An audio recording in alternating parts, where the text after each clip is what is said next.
What's going on? Happy Tuesday. Cash Cake coming at you here for a Week 6 FanDuel cash game lineup review. I'm going to start doing these, just kind of talk through my process here. I think cash games are very important, especially in head-to-heads, to get that volume out there because I don't think they're played enough. It helps good and bad GPP weeks. When you have good GPP weeks and a good cash week, it's fantastic. But like this week, my cash game saved my tournament builds because I was so high on Aaron Rodgers and he just stunk the bed. And that game just was bad overall for GPPs and it really hurt. So if you got any questions, just ask them in here. Just going to go through just FanDuel today. I can pull up, talk about DraftKings next week or go through both of them, but I have FanDuel pulled up and just kind of talk how I got through this. This is just a 50-50 that I pulled up just so I can kind of show the cash line what it was. I'll play some 50-50s, but I just prefer head-to-heads and three-mans. If you have a bad cash week, like this lineup wasn't that great, but there was a lot of chalk that did fail. So the cash line was only 112, and my cash line I put up 129. Still did pretty good, not fantastic. Had better week 4 and week 5 this month. So, but it is what it is. I think in FanDuel for me, the decisions were pretty straightforward on a few things. AJ Brown, Jonnu Smith, Claypool at his price tag. He was only 5,500 coming off that monster game, but we had no Deontay Johnson, so we know the targets were going to be there for him. So it was kind of like, yeah, just play him in cash. He's going to be popular. As you can see, he was 57% here in this 50-50. Brown was a little bit lower than I thought he would be, 21%. I thought he would be much higher than that. So that was odd for me. And then Jonnu Smith, 55%. Again, he got hurt. You can't really do anything about that. You figured those stats would be a little bit better. But then, and then the other chalk piece, 84% for Madison. He let everybody down. But again, it's not going to kill you in 50-50s or head-to-heads because most people had him. Then the big decision for me when it came to cash games here was, do I want Derrick Henry and Devontae Adams? And I built so many different lineups that I had only Adams in it. And then I built some that I only had Henry in it. And there was a lot of ways you could go here. There was basically 4 chalk running backs on FanDuel that most people considered. It was Madison, Montgomery against that bad Carolina rush defense. This should have been way higher. He should have had a touchdown. It was so close. That would have put him up to almost 17 fantasy points, which you would have took on that price tag. He saved you some money. But it was Derrick Henry or Mike Davis. And I kept going back and forth. And then I put some other lineups together. The one thing I did have was down here defense. For me, it was the Miami Dolphins. I was basically set on them playing the Jets and just how bad they are and how they basically want to lose. So when I had the Jets in here, it really wouldn't. I'm sorry, when I had Miami in the defense position, it really wouldn't let me do what I wanted to do. So I was looking for some cheaper defenses. They were 3,900, so it gave me that 500 that I needed to move some things around. So I decided to put Henry in here, and then it left me a decision. At the defensive spot, this other wide receiver, and then the quarterback Stafford. And again, Swift went off. Massive game. I think he put up 30 or 40 fantasy points. So it really hurt Stafford. They just ran the hell out of the ball. And then, so with this lineup, the decision I was making was, do I want Stafford or do I want Tannehill? Because they're around the same price. There's a lot of guys around the 7,300, 7,400 price tag.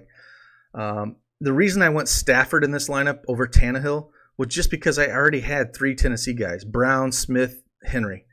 And like I said, in cash games, I don't worry about stacking or anything like that. But I do hate to have 4 guys in the same lineup, basically putting all your eggs in one basket. So I didn't really care for that, and that's why I went to Stafford. Again, I know Jacksonville got a few of their guys back in the secondary, but I figured, he was pretty good for, putting up 50 or 15 to 20 fantasy points. Didn't get there. Only had the one pass touchdown. If he would have thrown one more, it probably would have been all right. Tannehill, I think, almost scored 30 fantasy points. Again, that game went to overtime, just smashed. Tannehill would have been the play, but in hindsight, I still probably would have went Stafford in this lineup just because I didn't want 4 Tennessee guys in one lineup. And then the other decision that I was making, if I didn't want to go Stafford, it was Adams. I thought Adams was just going to come back. He's been itching to come back. I thought, okay, if I don't want to get Adams and I want to pay up a quarterback, to me it was Aaron Rodgers or Watson, and they were roughly 1,100 to 1,200 more. So if I would have paid up to them, Watson would have been great. He put up like 35 fantasy points, and then I could have come down off of Adams to Thielen or Galladay is who I was looking at. So that decision was kind of killing me a little bit too. I just felt like Adams was going to put up a monster game with all those targets against Tampa Bay. They're going to have to throw a ton. They just looked horrible. He still saw like 10 targets, even in a game where they were just getting pounded on. So that was the hardest decision for me was, did I want like a Stafford, Tannehill, Adams with this lineup, or did I want a, Watson to Thielen or Galladay? Of course, hindsight, if I would have went that way, I probably would have scored another 20, 30 fantasy points. So that's kind of where I was leaning on that. It's not that I hated it. This lineup, again, I felt good that I could get both of Adams and Henry in a lineup because those are the two studs that I really wanted to get. And I had to get off the defense, and I figured, well, if I'm going to pay down a little bit, I was surprised the Giants were 27% owned in this.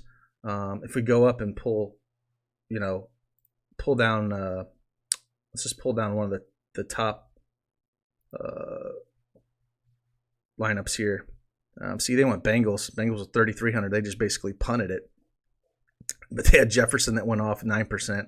But see, Galladay is 47%. So I wasn't too far off him. And then they went Aaron Rodgers, 18%. He put up 5 fantasy points. So it kind of saved me not to go Aaron Rodgers. Watson was the guy that just really went off. This guy went Cousins, but he went Thielen again, 12 fantasy points. But he also had the Giants. So the Giants were, again, playing Washington. I get it, and that's kind of where I landed on. But I was surprised they were that highly owned. But that's kind of how I came up with this. It was difficult decisions on Sunday on FanDuel for me just because there were so many ways to go. You were choosing between those 4 running backs. I felt like this is the best way to go just because Henry, when you go and look at the props, he had over I think it was like 105 or 102 yardage prop. So on FanDuel, he's just a better play. He's expensive, but you can basically fit anyone you want in on FanDuel. So I felt like, okay, well, I'll get that floor. Even if he doesn't get a touchdown, he could still get me, 12, 15 points. But he actually just went off. You basically had to have him in cash games in these 50-50s or you weren't going to cash.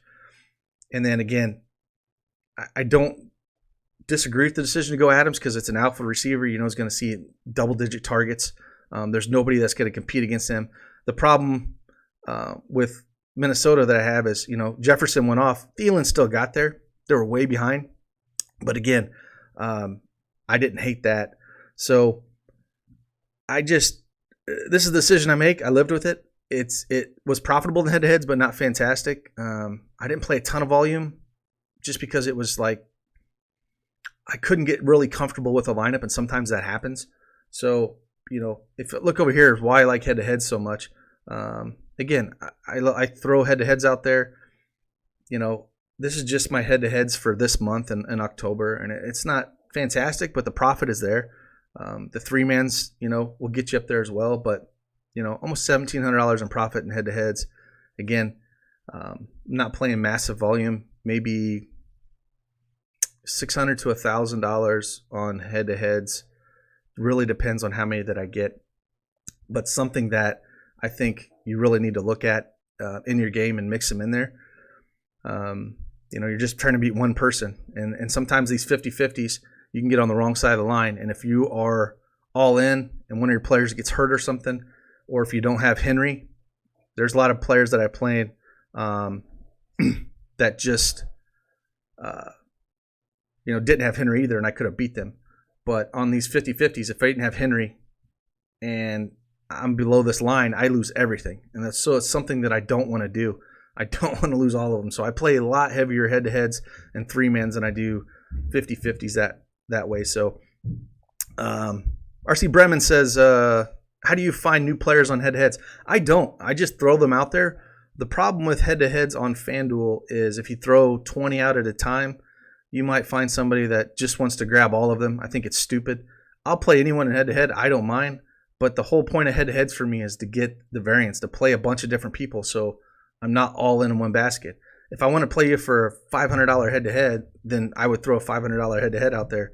So I don't really care for throwing a bunch out, so I'll throw them one at a time. On DK, it's great. DK, you just limit it to one. DraftKings, you just create a contest. You go in there, you limit your opponents to one, so you can throw out 50 at a time, and you know you're not going to play the same person. So I wish FanDuel would do that, just because I'd rather play 50 different people than one person that's one who grabs everything. Even if you beat them, just long term, I don't like that. So it's something with FanDuel. It's a little bit more difficult, but you just got to have to throw them out there one at a time, and hopefully you get different people taking them so you can play them. So again, that's where I landed in cash. It wasn't fantastic. Like I said, it was still profitable. I made a little bit of profit, and that heads about $400 or $500. Made more in three mans. Three mans did really well, just because some of the chalk really busted. But those weeks happen, man. And again, with head-to-heads, what about sharks? Don't worry about it, man. It's a head-to-head game. Like it's not. You can build a lineup just as well as anyone else. So don't worry about sharks. There's times where you play guys that are heavy volume guys that their lineup that week didn't do well. So don't ever worry about that. Just be confident in your lineup builds and put more focus on this. A lot of people will just build a cash lineup real quick, and then they move on to their tournament lineups. And I play 150 lineups every week as well. But I put a ton of focus on my cash lineup because it helps you identify the chalk, and that's where a ton of my volume is going, because long term when I've played this, it keeps you in the game a lot longer, and that's where you want to be, and until you hit one of those tournaments that, you hit 5-6 figures, which is fantastic. I've been there before. It's great.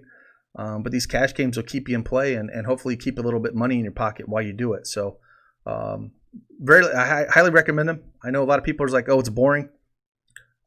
I mean, if you're trying to win a GPP and you're playing the Millie Maker, just understand your chances of winning that are slim to none. And understand when you play that thing, you should basically kiss all your money goodbye, and hopefully that you hit it. With these, you're looking at more of putting your time and energy in it, that you want, to build that bankroll. You want to have some money to play at those chances. Maybe you only put 5 lineups in the Millie Maker, depending on how much volume you're playing. So I think it's extremely important. Important. And I hope this helped a little bit in your decisions that you have to make, because we'll put up cheat sheets over at DFS Army. Again, head on over there if you're not a member. Use promo code CashCake, save yourself 20% off, because I do a cash sheet every week. And the decisions that you're going to have to make are difficult, and I go through them just the same. And I'm in there chatting with you guys and kind of telling you where my head's at. And sometimes we come out on the right side, sometimes not. But as long as your process is good and you get something that, long term you can show that's profitable, that's kind of what you're looking for.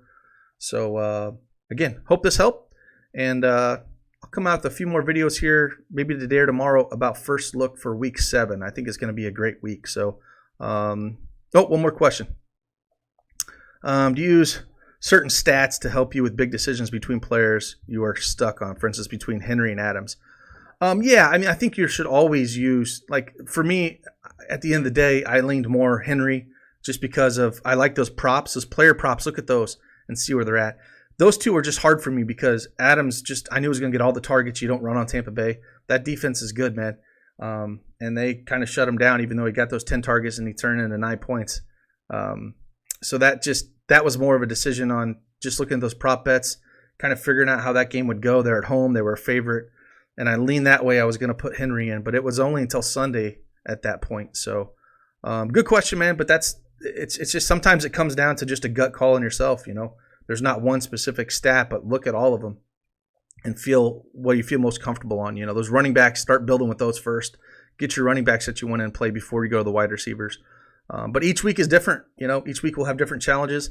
We'll have guys that we feel like are free plays and guys that, we have to make those hard decisions on. So hopefully we'll continue to get there and on to week 7. So I appreciate you guys.